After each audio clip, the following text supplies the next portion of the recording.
Regencial foi marcado por dois grandes partidos políticos, que no caso seriam o Partido Conservador e o Partido Liberal. O Partido Conservador se limitava a membros do Império de Dom Pedro, que se denominavam como pessoas mais pobres e inferiores ao Partido Liberal, que no caso era o partido que defendia a autonomia de Dom Pedro I ao poder, dando total liberdade ao poder moderador, e eles meio que tinham mais autonomia política, já que tinham mais condições, e eles meio que aprovavam e iam contra a República, que era o que era pedido pelo Partido Conservador. Ou seja, ficou uma grande disputa entre todos.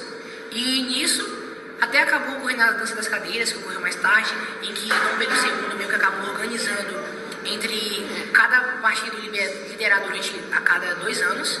E ele, com toda a sua inteligência que ele tinha de José Bonifácio, ele acabou se aproveitando disso. O golpe da maioridade é uma antecipação da coroação de Dom Pedro II, que ocorreu quando ele tinha 13 anos de idade no trono imperial brasileiro. A Constituição de 1824 exigia para a coroação que o imperador tivesse 18 anos de idade, ou seja, a maioridade. Pedro de Alcântara, que era filho de Dom Pedro I e herdeiro do trono imperial, após a abdicação de seu pai em 1831, ele não pôde assumir o poder imediatamente por conta de sua pouca idade.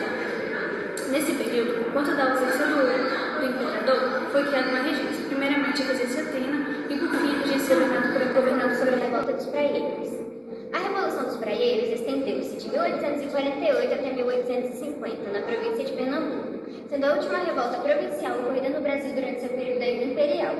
Esses acontecimentos foram motivados após as disputas políticas travadas entre os praieiros e os conservadores, na década de 1840. Em 1840, o Brasil estava sob o começo do reinado de Dom Pedro II, coroado imperador após o golpe da maioridade. Era um momento de acomodações políticas, contudo, ainda existiam tensões manifestas no país.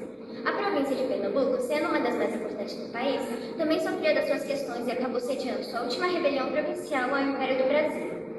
Primeiramente, haviam questões na província por conta da dificuldade de obtenção de mão de obra escrava. Então, em 1845, Bill Ávila entrou em vigor, fazendo assim com que a entrada dos africanos escravizados do Brasil se tornasse mais complicada. A economia pernambucana estava em crise porque a atividade açucareira estava decadente. Isso afetava principalmente a vida das camadas mais pobres da província, porque o custo de vida aumentava cada vez mais. Outro motivo que afetava Pernambuco era o desabastecimento de víveres, um problema antigo da província e que desde a época de Maurício Nassau afetava a população. Outro motivo, que era muito questionado pela população de Recife, era a falta de empregos. Essa questão se agravou quando obras públicas foram finalizadas ou interrompidas na gestão dos praieiros. O falta de emprego fez com que a xenofobia da população fosse canalizada contra os portugueses, pois grande parte do comércio varejista estava nas mãos deles. A marcha do café foi um processo de expansão na produção no estado de São Paulo, que começou no segundo reinado. O café chegou no Brasil em 1727, trazido por imigrantes estrangeiros. A colheita do café se desenvolveu ao longo dos anos e teve iniciativa na Oeste Paulista. A mão de obra utilizada era dos imigrantes. Já na Paraíba, eles utilizavam os barões do café e utilizavam a mão de obra escravizada. O ciclo do café foi o período marcado pela produção e exportação maciça de café, que se tornou o principal impulsionador da economia nacional. Caracterizado pelo modelo plantágio, destacou-se a existência dos barões de café, em grandes propriedades monocultoras, impulsionados por vultosos investimentos e trabalho escravo. Esse desempenhou um papel crucial na industrialização brasileira, estimulando a construção de ferrovias para o escoamento eficiente da produção e promovendo o surgimento da burguesia do café no Oeste Paulista. Atividades econômicas. No segundo reinado, além do café, outras atividades rurais como erva mate, mineração, pecuária, algodão, tabaco, latex e cacau foram importantes para a economia brasileira. Erva mate, mineração e pecuária. Erva mate era produzida no sul e exportada. Mineração, o ouro era explorado em várias regiões do século XIX.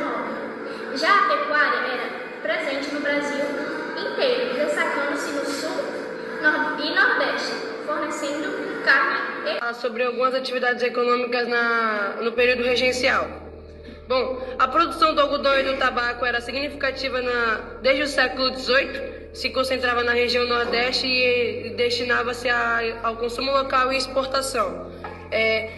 A atividade econômica na região norte no século XIX cresceu pela extração de latex para a produção de borracha, isso no final do século XIX. O cacau. O cacau é utilizado na produção de chocolate e a partir dos meados do século XVIII começou a ser cultivado no Brasil para ser exportado na Europa.